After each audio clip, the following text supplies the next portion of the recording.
All right, we have seen this next story really unfolding before our very eyes, especially so in the last couple of months. The FBI says James von Brunn is expected to survive after being critically wounded in a shootout Wednesday at the U.S. Holocaust Museum.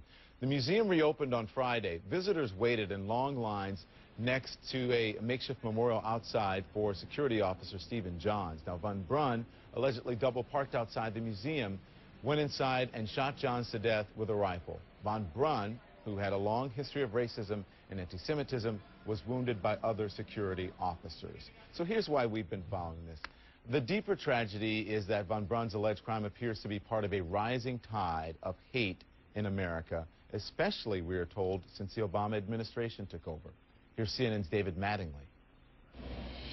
In less than 2 months, so-called lone wolf extremists killed 6 people in 4 states. 3 Pittsburgh cops were murdered in April when they were called to a house on a domestic disturbance. May 31st, a Kansas doctor who performed late-term abortions was gunned down in church. June 1st, a soldier fresh out of boot camp was killed outside a recruiting office in Little Rock. And 9 days later, a security officer was shot and killed at Washington's Holocaust Museum. There's a dual hatred at work. On the one hand, there is really rabid hatred and fear of the United States government.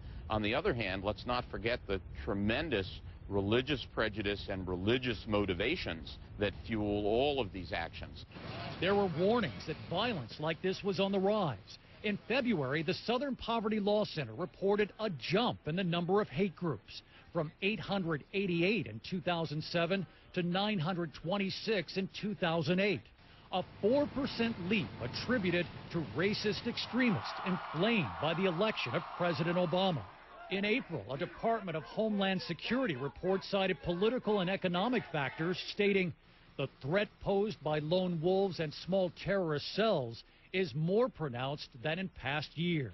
Well, normally they're individuals that are basically dysfunctional in the fact that they're having difficulty coping with a political system or policies that are in effect and feel that they have no recourse in their mind but to lash out violently. The man accused of killing Dr. George Tiller was described by his ex-wife as radically anti-government and anti-abortion. The man accused of murdering a soldier in Little Rock allegedly told police he was retaliating for the mistreatment of Muslim women and children by the U.S. military.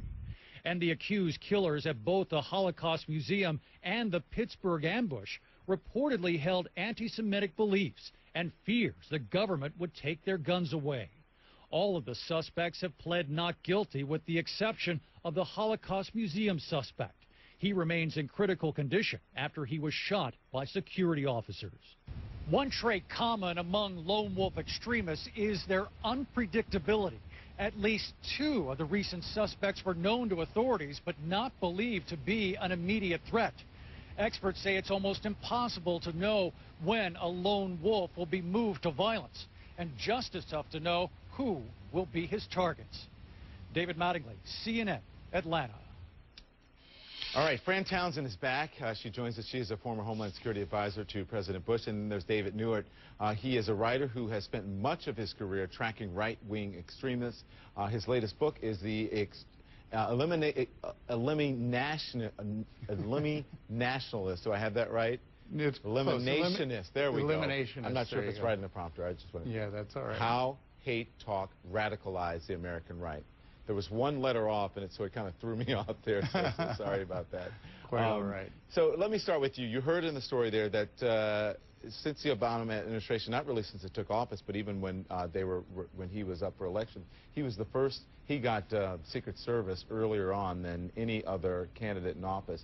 It's up 4%. You say that these kinds of attacks are getting worse. Yeah, they're getting much worse, exponentially worse since he was elected. And of course, we knew it was going to be a problem. I mean, as early as June 2007, shortly after he announced his candidacy, there was a public threat from a leader of the Indiana Klan who promised that he would never take office. So, and of course, as the prospect of him actually taking office got closer and closer, it got worse and worse. And then once he actually won election, it's gone But pretty can you much draw off a the clear charts. connection between him and this rise, or is it just sort of a natural rise, something that has been occurring year after year after year? Well, the extremist right definitely goes in cycles, and what we're seeing now in terms of the lone wolf activity is certainly an expression of long-term strategy on the part of the radical right. You know, this basically comes out of Louis Beam, the Aryan Nation leaders' plan back in the late 80s to form basically leaderless resistance, which would allow people to commit acts of domestic terrorism without bringing down the entire organization that they were associated with. Okay. And that's where a lot of this originates. I want to turn now to Fran Townsend and talk about the law here because, you know, you've got your First Amendment right, freedom of speech. Does that inspire, though, in any way, Fran, especially when you have the Internet now, which is just open for all sorts of things, does this inspire hate crime and even hate speech? Well, there's no question, Don, that the access to the Internet and other like-minded people is much easier. And the Internet sort of sustains that and feeds that and makes it easier for folks to communicate. I can't say that I think that that's what's fueled it. These are people with a hateful sort of mindset and anti-Semitic, and it's reinforcing to them to find others who feel the same way. As you mentioned, the First Amendment protects your ability to say hateful, awful things, and it's being able to discern when someone is going to move from saying hateful things to doing violent things, and that's very difficult. And you know, in the piece we just heard, he said it's almost impossible. And I will tell you, the law enforcement looks at these groups, watches their rhetoric, watches the groups, they infiltrate the groups, they try to identify people who may take that next violent step. Yeah. But it's a very, very difficult task. Yeah, how do you know? I mean, if that's someone's belief, it's someone's belief, whether or not you choose to like someone of a different race or someone who is different. But then I guess the turn comes is if you're going to harm someone in the process of doing that, Fran. That's right, and what you're looking for is, does this person have does he have the means or the access, the ability to carry it out, access to weapons, access to targets, have they surveilled targets? And so those are the sorts of indicators that would cause you concern that someone was going to actually take the next step. But as I say, it's very difficult to know those things. David, the Department of Homeland Security recently released a report warning of a potential rise in domestic terrorism. It said that military vets, radical ideologies, and a bad economy could be a volatile combination. I mean, should we be afraid of the next terrorist that will be homegrown, maybe like Timothy McVeigh? Well, I don't think it's particularly useful to be fearful. The chance of being actually the victim of an act of terrorism is so infinitesimal that we probably shouldn't be talking about it in terms of our fearfulness, but certainly we want to prevent these acts as much as we can. And frankly, I've spent a lot of time looking at that Department of Homeland Security report. It certainly confirmed everything that I had seen in terms of the intelligence and data that I had been gathering for years.